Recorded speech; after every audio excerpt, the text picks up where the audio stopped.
Mga ka-farmer, magandang araw. Update tayo sa ating talong at saka may pag-uusapan tayo ngayon tungkol sa common na nararanasan nating mga farmer ngayon. Ang talong natin ngayon mga ka-farmer is 35 days old. Saka may mga ano na. Yan, may mga tuy-tuy na.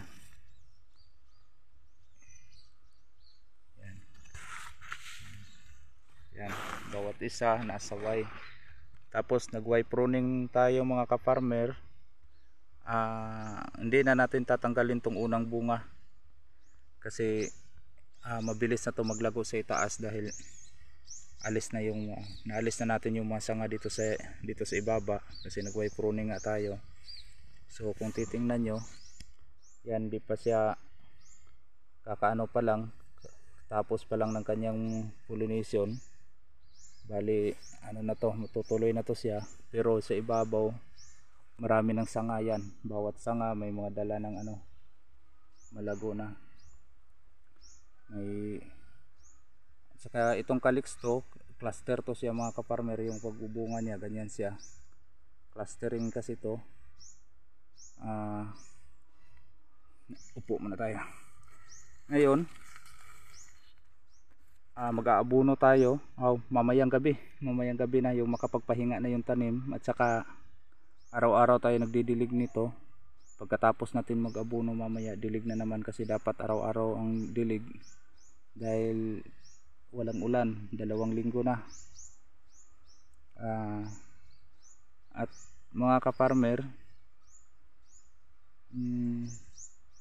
yung tungkol sa panahon na pabago-bago, at saka hindi lang basta pabago-bago mga ka-farmer, talagang matindi. Ang kadalasan kasi sa atin, bawat mga naririnig ko, palagi tayong namimighati dyan sa panahon. Laging walang ulan dito sa amin, ang init na dito naman sa amin, grabe ulan ng ulan. Paano na to, sira na yung tanim namin. Yung iba nga patay nga talaga.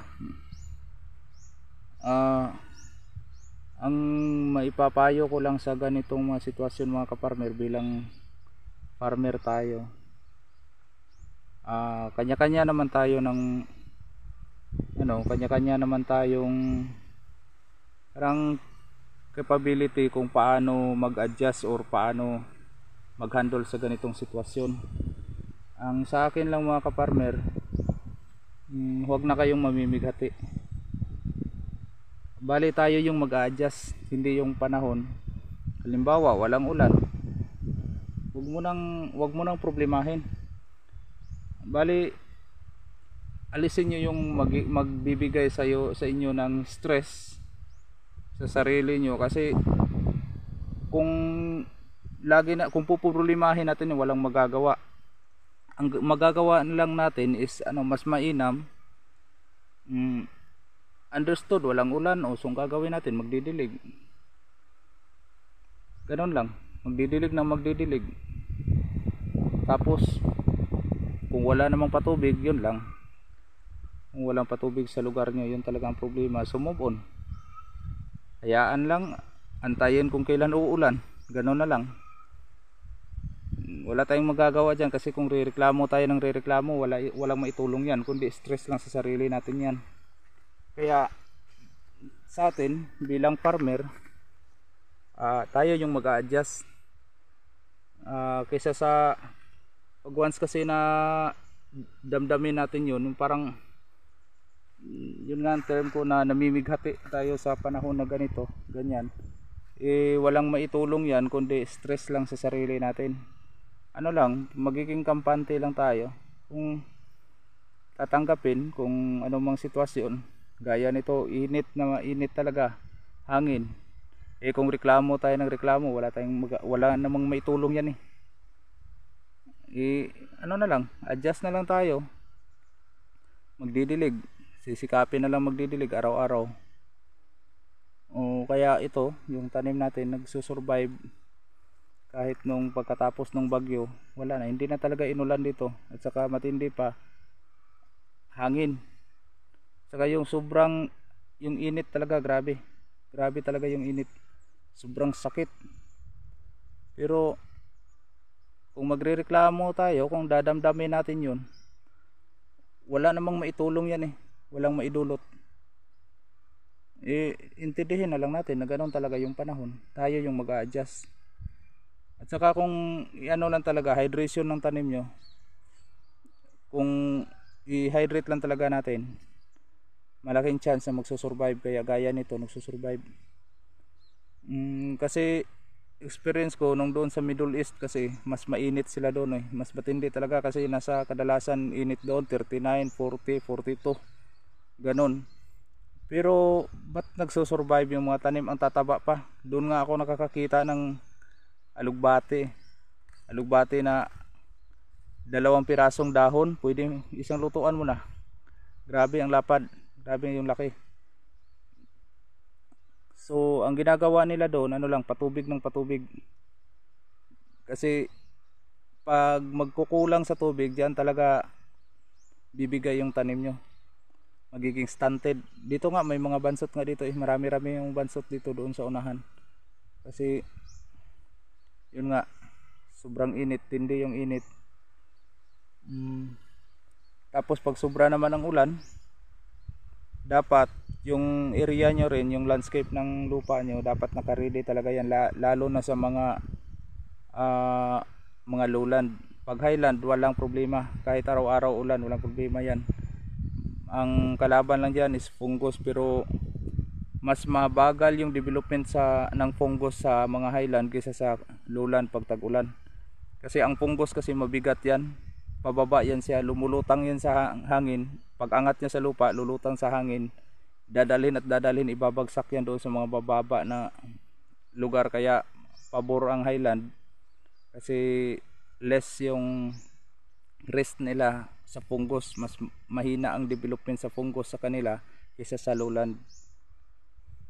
Sa ano naman, yung ibang area na basak talaga, yung lalo na mga palayan. Isang halimbawa doon kay Sir Eduardo Carion. Sir, shout out sa'yo sir. Yung talong niya patay talaga. Kasi ang tubig nagiging stagnant, hindi basta makalabas, walang labasan. Kaya ang nangyayari, hindi na makalabas yung tubig, nagsteady dyan, nalalanta yung ugat ng tanim, patay. Talong na nga yun ha. Mas may chance pa mag survive yung sili, mas mahaba yung ano, mas mahaba yung yung pangalan nito, yung parang kakayahan niya na magsusurvive sa tubig. Pero kung magsobra na, mga ilang araw, patay pa rin yan. Kaya wala tayong magagawa sa ganyan ng mga area. So ang sa atin na lang, move on. Kasi kung dadamdamin mo yan, stress sa sarili mo yan, magkakasakit ka pa yan. Kaya tayo yung mag-a-adjust, hindi yung panahon. Hindi naman magbabago to eh, ganito na talaga to. Wala rin tayong kakayahan yan para baguhin yan. Diyos ang may latag yan eh. So gano'n na lang. Pag mainit masyado, walang ulan, tanggapin walang ulan, magdidilig. Kaya sa pagsasaka mga ka-farmer, pinaplano mo palang magsasaka, dapat may mga feasibility study na ano kaya kung tag-ulan, ano kaya kung tag-init, may source ba kaya ako ng tubig, ano kaya kung tag-ulan, ulan ng ulan araw-araw, saan ba yung labasan ng tubig nito na hindi magiging apektado yung tanim ko. Dapat ganyan talaga nakaplano. Kaya dito sa area na to, sagingan kasi to dati, bago ko to tinaniman ng saging, naka-landscape na talaga to. Kasi may pananaw na ako kung anong mangyayari pag tag-ulan. Saan dadaloy ang tubig, saan didiretso, saan siya huhulog. Na dapat hindi talaga mag-steady yung tubig. Bahala na ulan ng ulan, basta yung tubig hindi talaga mag-steady dyan sa lupa na wala siyang labasan. Dapat hulog siya diretso sa kanal, pagkatapos matutuyo kung wala ng ulan. Hindi man tuyo, yung yung talagang need lang na i-hold ng lupa yung tubig ang matitira. Kaya ganun lang mga kaparmer, sana nakapagbibigay ito ng idea sa inyo na ganun lang, accept and move on. kung anong magiging sitwasyon sa panahon, mag-isip ng solusyon, gagawa kaysa sa damdamin, kaysa sa mamimighati kayo. Walang magagawa yan, walang maitulong yan mga kaparmer. Mga ganito na mga supling, tatanggalin natin to, itong ganito sa baba, kasi makakaapekto yan dyan sa bunga niya na dala. Yan, ito kumukonsume lang yan ng nutrients. Okay, yun lang muna mga kaparmer. Sana makapag-adjust na rin kayo. Kaya sa ginawa ko dito, wala akong hindi ko pinoproblema yan kung ayaw ulan, di wala, kung dilig, kung di na kaya magdilig, hindi na yung tubig ang may problema dyan, ikaw na kung di mo kaya. Okay, hanggang sa susunod mga kaparmer, laging tatandaan, magsasakang may alam, maginhawa ang buhay, ngunit huwag lang ipagmayabang sapagkat Diyos ang nagbigay. Maraming salamat.